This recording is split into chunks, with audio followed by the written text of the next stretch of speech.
Typically on the channel, we like to talk about low-risk pickups, cards that have just been reprinted or are not scarce anymore, and they are good buys. Well, we're going the opposite direction with these. You know, we may even go so far as recommend now's a great time to sell these cards, but we would never tell you what to do with your collection. Yeah, nothing on this channel is financial advice. We're going to talk about some cards today that are high-risk pickups, likely to be reprinted soon or in the future. One card in particular, Mana Crypt, if we don't see a reprint of that this year, I would be very surprised. Let's get into the video.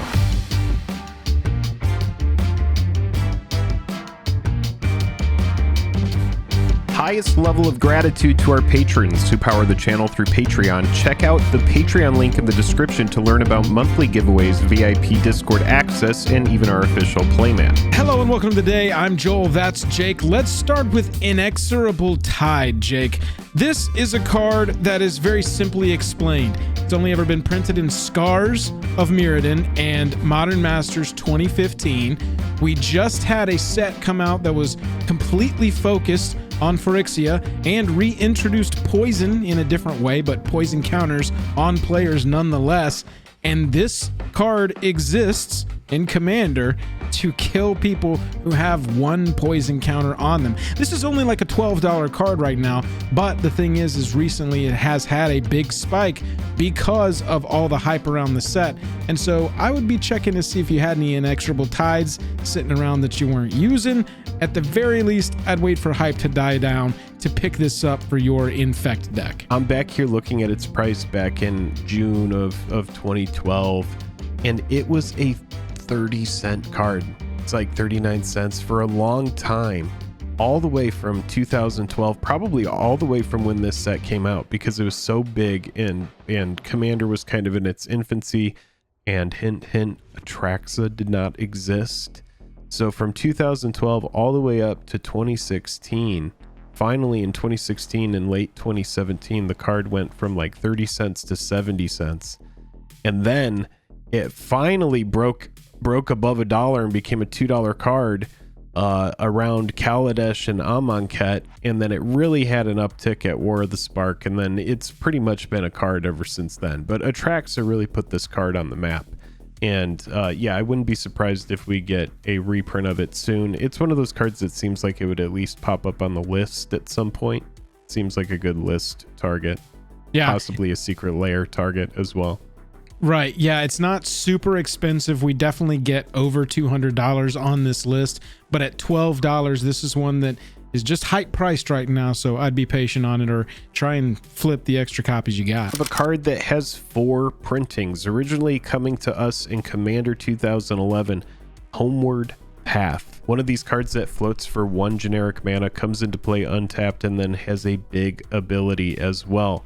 Or tap, each player gains control of all creatures he or she owns. It's a pretty big ability. If you're playing in a meta that has mind control effects or anything like that, Homeward Path is going to be your friend. This card is up to $20. I remember this card just kind of being a casual bulk binder card for me. In the original Commander decks, the C13, the C16 decks, we've seen this a bunch of times, but it's just been a while now. It's crazy to think, but 2016 was quite a few years ago. I can't do that math. Don't expect me to. But the math I can do is that this card will be reprinted anywhere. This can fit in anywhere. Secret Lairs, most obvious. Any precon that comes out. I mean, Homeward Path could pop up in the Lord of the Rings set, right? Like, this is just literally can be any set. There's nothing restrictive on a reprint on this card, and it's been too long that it hasn't been reprinted. I think it's crazy that we got through 2 sets with Commander Legends in their title, even though only one of them was actually a Commander Legends set, and we didn't see Homeward Path in either one. It's crazy to me.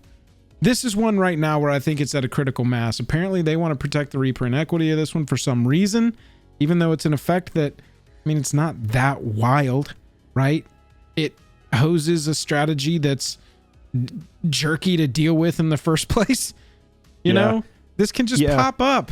I just think that at $20, if you got some from your old Commander precons that have just been absolutely box trapped, notebook trapped, There's a free $20 bill sitting here, and this one is getting reprinted any minute. Next up on our don't buy these right now list is Ohran Frostfang. This card, up from its release through Kaldheim, was under $10. Then we had printed a new little friend called Finn the Fang Bearer that was like, hey, you like Death Touch? I can help you win with Death Touch. And Ohran was like, yes, I like to give everything Death Touch. I don't know what that accent was, but that's what a Frostfang sounds like. This card has spiked, come back down, gone back up. This is a solid commander card, but it's between $21 and $30 right now. And again, look at it. It's a 5-mana creature that gives all your attacking creatures Death Touch. The most prohibitive part of this creature is that it's a snow creature. And master sets don't really care about that. They're just like, and we threw one snow creature in there, whatever. We needed to reprint it. You got C19, you got Secret Lair appearances. It's also been on the list if you care about the list. But at getting from 20 to 30 bucks for this card, yes, it's great. Yes, I think you should own it. Yes, I think you should slam it in any green commander deck that's got a lot of creatures attacking. I think it's that good. But I would wait because this card it can pop up in a reprint anytime. When this card was in pre-sale, it was as high as 20. Then it came out and it had a massive bottoming where it was like people were like, this is so overhyped, we need to get out. Yeah. And it got as low, like at one point the market price for this card was $1.60. Its all-time low is $2.22. So I don't know how that matches up, but the market got lower than the all-time low at one point. And then what happened was people went, wait a minute, it's actually not that bad. and then they started buying it again. It's scarce, dude. It's not that great. It's a card that I'm looking at and I'm like, okay, it's a 5-mana 2/6. It comes in at sorcery speed. Sure, it does stuff, it draws cards, but it's just like a creature. It dies to everything. It dies to board wipe. It doesn't have any sort of protection built into it. It's just a 2/6 for 5. So yeah, I don't think it's worth the $20 price. It seems like high risk. Skithiryx, the Blight Dragon. Flying, infect. Gets haste. It has regenerate. Ooh, that old pesky ability, regenerate, that Wizards of the Coast hates. Oh, how they hate regenerate. And they have moved away from it in recent years. You will be hard pressed to find any cards with regenerate on them. And that is one of the reasons why this card is so good. This is a card that always gets a bump whenever there is infect anything that comes out. It goes without saying. It's True. like if you want to play infect, you should be playing Skithiryx in your deck if it has black. So yeah, it got super duper scarce, and in 2020 the card got as high as $47. And now it's sitting around, a $25 to $30 price tag. Yeah, pretty strong card. Goes without saying. It does all of the infect stuff really well, and it has protection built into it. Yeah, we got the reprint in Double Masters, and that, sort of brought it down, but it's a set like this that'll absolutely cause it to explode. We didn't get another version of it. We didn't get a reprint straight up of this, either in the set or the Secret Lair or the Commander decks. And so at, 2 sets, basically, you got Double Masters, you got Scars of Mirrodin. It's also on the list, but come on. I guess that's what they did with this card instead of reprinting it anywhere. They were just like, we'll add it to the list. It's an infect card. It'll be fine. But it just feels like this is Secret Lair bait, dude. This is Master Set bait, dude. With all of this infect popping up now, people are going to want to collect pieces for their infect deck that they bought in the pre-con, WotC, and they notice. This is how they design forward. I see this a million times. You come up with a mechanic in the pre-con, and then over the next 3 or 4 sets, there's going to be a couple of cards that you probably want to pick up for that pre-con. Skithiryx, I wouldn't buy it right now, between $30 and $35. At the very least, even if we don't get a reprint on this, the hype will die back down and Skithiryx will come back down. That would be my call anyway. Next up, we've got a mythic called Land Tax. We last saw this in Double Masters. It was in Battle Bond before that, and it's been in a lot of sets past that. We got collector sets, Pro Tour sets, Legends, Battle Royale, 4th Edition. Land Tax has been around. However, it has been a while now. It is a heavily played commander card. Liesa, Giada, Elish Norn, Edgar Markov. Lots of decks that have white in them that don't have green in them, or Enchantress-based decks that want to play strong enchantments anyway. This card is between 40 and 50 bucks right now, depending on if you're looking at the Double Masters version or the Battle Bond version.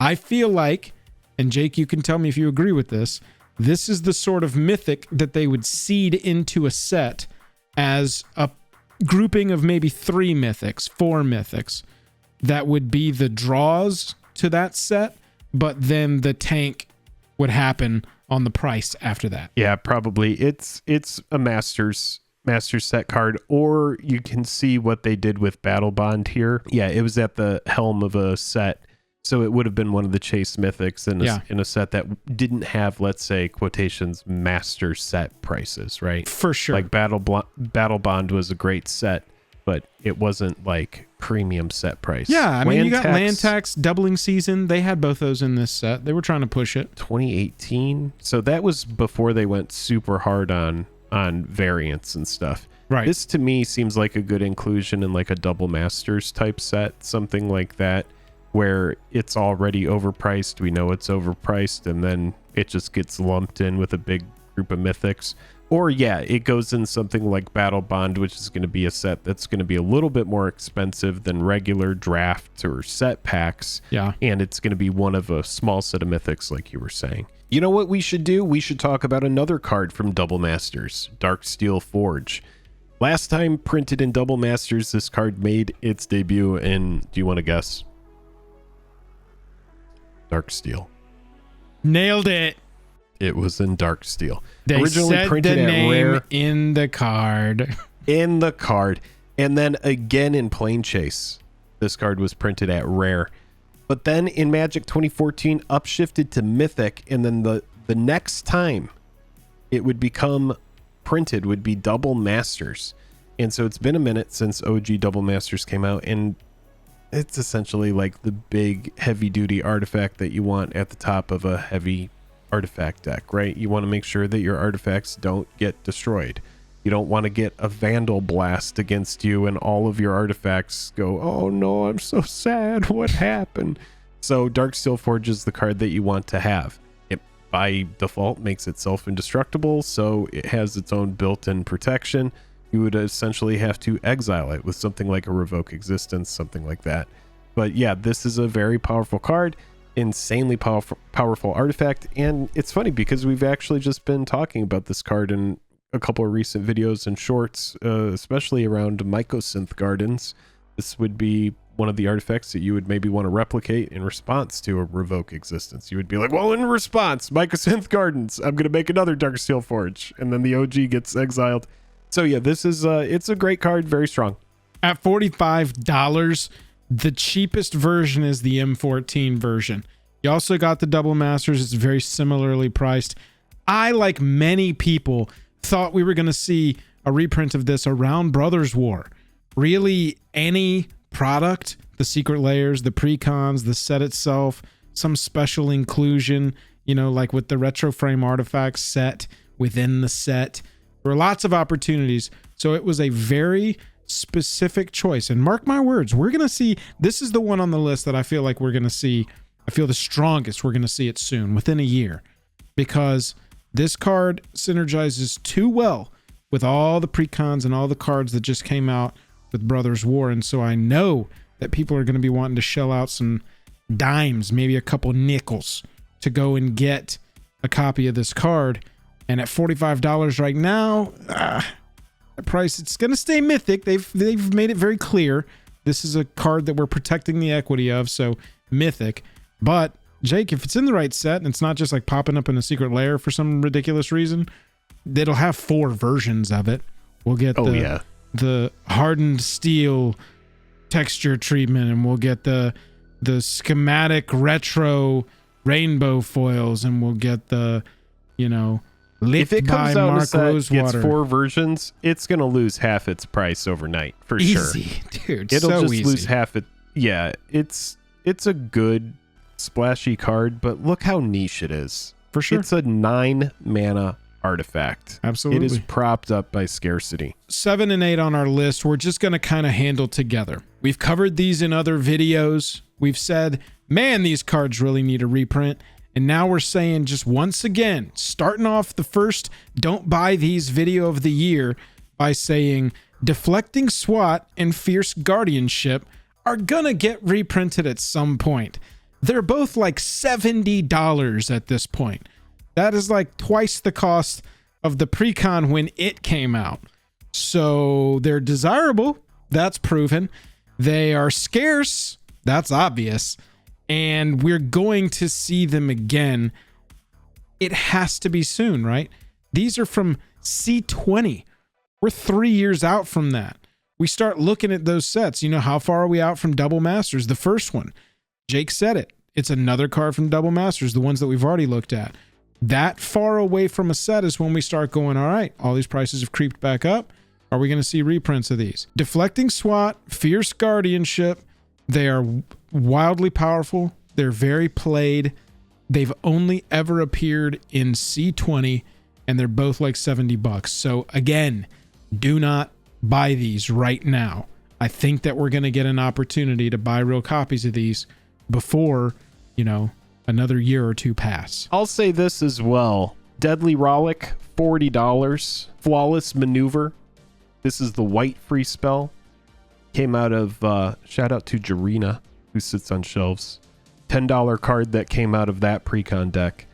But you could say Deflecting SWAT, Deadly Rollick, Fierce Guardianship, Flawless Maneuver.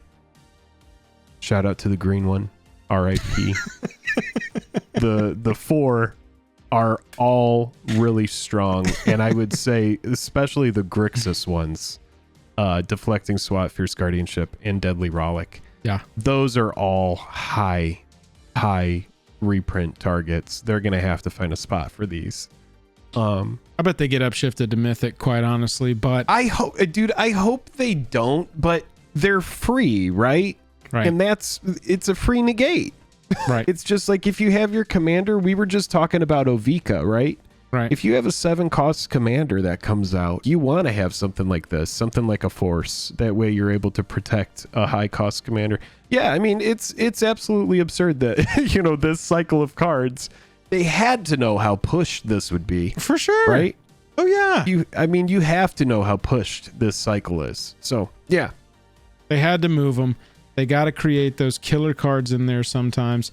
And these are those. This is just like Dockside Extortionist before we got a reprint of that didn't do a ton to its price. I'll be completely honest.